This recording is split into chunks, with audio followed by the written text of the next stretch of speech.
The book, written and read by Castiel, left his mark on me. Summary. He was just doing the guy a favor. The suit jacket has been on the Angel every day since he zapped into that meat suit of his. So, the thing kind of needs to be cleaned.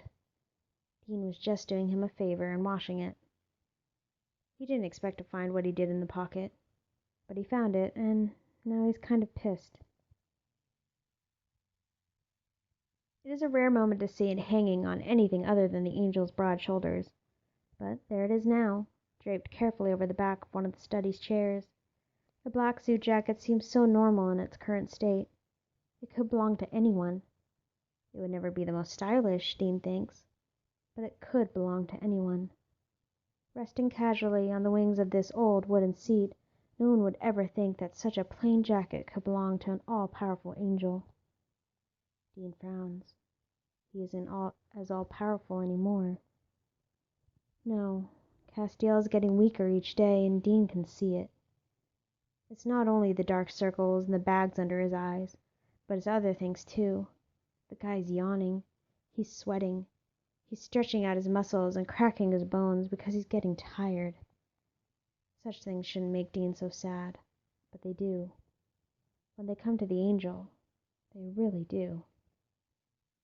He looks down at the jacket once more, thinking of all the reasons why Castiel would have taken it off. He might have been uncomfortable or hot. It is warm in the bunker today. Dean begins to wonder if the Angel stripped down to cool off, which implies that he was sweating again, which means that jacket might be a little ripe by now. Dean picks it up off the back of the chair and leans in for a sniff, yanking it back just as quickly. He scrunches up his nose and turns away, desperately trying to find fresh air to breathe. Yeah, that thing's rank.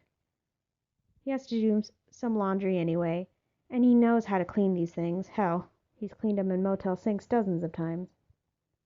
Dean keeps the fabric tightly pinched between his fingers, holding it out in front of him as he heads to the laundry room. The other clothes are sitting next to the machine, but he decides to hold off on those. It's the guy's only jacket, after all. He has to take special care of it. He walks over to the washer and sets everything to extra delicate this and intimate that, ensuring that no harm will come to one of his friend's few worldly possessions. He opens up the top of the machine and begins to drop the coat in, only halting a moment later to check the pockets. He's sure Cass doesn't keep anything in there. What would he even have? The two side pockets are empty, save for some lint, but the inner breast pocket has a little weight to it. Dean fishes inside and pulls out a small, thin leather booklet, almost like an address book. But when he opens it up, he doesn't find addresses inside. Number 1. Hamburgers. What the hell? Dean asks the empty room while looking at the long, poorly scribbled list spanning down the short pages. The washing machine switches cycles, sloshing around a bin of nothing but soapy water. Dean quickly places the jacket inside, closing the lid before sitting on the small stool in the corner of the room and returning to the Angel's mysterious notes. Number 2. Cooperating cats. Dean laughs, remembering the time his friend felt it necessary to interrogate the mangy animal at the retirement home. Not that he hasn't done the same, but he could talk to animals at one point, so... Number 3. Board games. Are these his favorite things? Dean wonders, continuing down the list. 27. Warm blankets. When cold can be felt. Dean frowns again. He really wishes he could have been there for the guy when he was human. Number 43. Coffee. Well, that should be way higher up the list. We all need coffee. Number 79. Angel blade. Dean furrows his brow. Why is that so low? That's his main weapon. He considers having a talk with the guy about his priorities once the laundry is done. Number 88. Kissing. Dean blushes. Cass has only ever had 2 experiences that he knows of. Were they really that bad to be so low on his list? Number 98. Friends. Company. Something begins to gnaw in the pit of Dean's stomach. He's angry. Number 99. Family. Family is below friends? What the fuck, Cass? Number 100. Dean. The list ends. Dean is the very last thing. He isn't even sure why he was mentioned at all. He didn't have to be if he was just going to be last anyway. He closes the book and tosses it onto the counter, turning his back to try to block out the offense. I'm last? I don't have to be his fucking favorite thing ever, but last?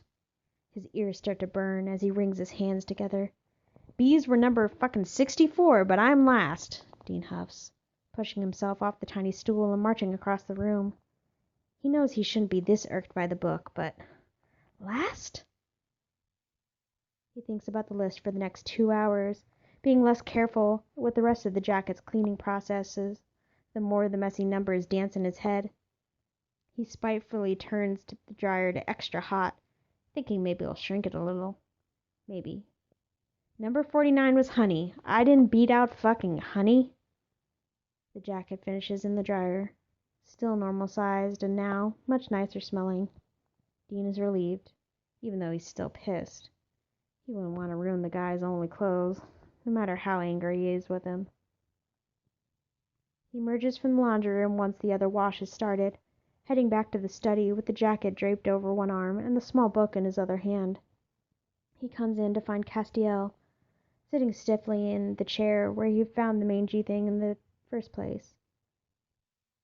He's reading a book and doesn't even notice Dean until the man is right beside him. Those exhausted blue eyes rock up and smile a little once they meet his friends. Dean almost returns the expression before he remembers that he's the last item for the angel to even consider. I washed your jacket, he says coldly, holding it out for his friend to take.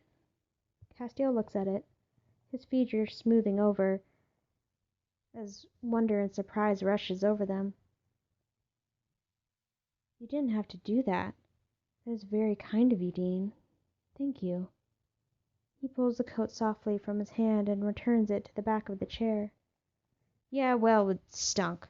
I was doing the rest of us a favor, really, Dean grumbles, beginning to turn around, knowing it will add to the dramatic effect of his next action. And he's all about the dramatic effect. Oh, he says, turning slowly so the angel can see him finish the spin. Dean locks his eyes with Cass's, narrowing them harshly so he can truly hammer this home. I found your book. Took a peek inside. Glad to know where I stand, buddy.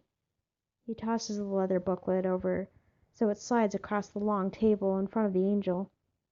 Castiel reaches out and stops it from gliding off the edge. He clutches it tightly before returning to the green fury being thrusted at him. Dean turns around and marches down the hall towards his room, not feeling any better now that he's vented a little. Dean, you seem angry, the angel calls after him. Dean stops, lifting his hand up and shaking a finger in the air. Yeah, I'm a bit pissed, man. I'm the last thing. Hamburgers are number 1, but the guy you rebelled for is last. I mean, why am I even on there? I don't have to be your favorite or anything, but just don't make me a thing at all. Dean stays facing the hall, not wanting the angel to see the hurt pulling across his face. Dean. Nah, it's fine, man. Just saying, though, you may want to figure out your priorities, especially since your fading grace may keep you down here for good. He tosses a quick glance over his shoulder to see his friend rising from his chair. Dean starts to move once more down the hall, but a hand is quickly clamped over his shoulder, forcing him back around. Dean. Cass's voice is harsh, and his eyes are serious, glowing around his thoughts and making Dean incapable of looking anywhere else. This isn't a list of my favorite things. He holds up the book and shakes it in front of the man's face. This isn't a list at all. Dean cocks his head to the side, looking at the leather-bound pages that are gripped tightly between the angel's fingers. This is a scale, Cass sighs, finally softening and letting his hand fall off the man's shoulder. I use this to judge every situation I'm not familiar with. I have made so many errors in my time here. He pauses, looking away, shrinking against his own shameful memories. I just needed some way of measuring import. He looks back again, turning the book towards himself and opening it to the first thin page. If it's close to 1, then it's trivial. I don't need to worry about such a thing. I won't need to sacrifice anything or anyone. Dean straightens out, quickly realizing what his friend is saying. Guilt washes over every inch of his body. He reaches out to touch the angel's arm, but retracts, knowing that it's not enough. Castiel continues, and if whatever it is I'm facing or have to think about is close to 100. He looks up at Dean, his eyes moving slowly over each line in the man's face. Then I know it's something I would die for. Dean holds on to his breath, staring at the angel in front of him, noticing once more his tired skin and exhausted eyes. His grace isn't the only thing that did this to him, Dean thinks. He knows he is mostly to blame. Cass put him above everything and everyone in the world. He has sacrificed and even died for him multiple times. And Dean has only thanked him with what? A clean jacket and a surly attitude? Cass, man, I'm sorry. It's not enough. He knows that.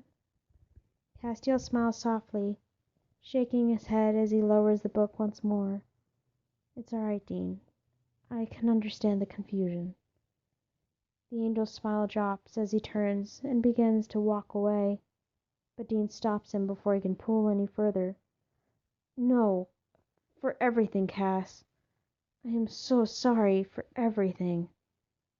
Before he can even comprehend, Dean is wrapping the angel in a hug, letting his hand slide over the soft, white shirt that's usually hidden from view.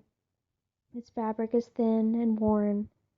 He can feel the angel's bones and tired muscles underneath, but they firm finally as Castiel raises his arms to wrap him up as well.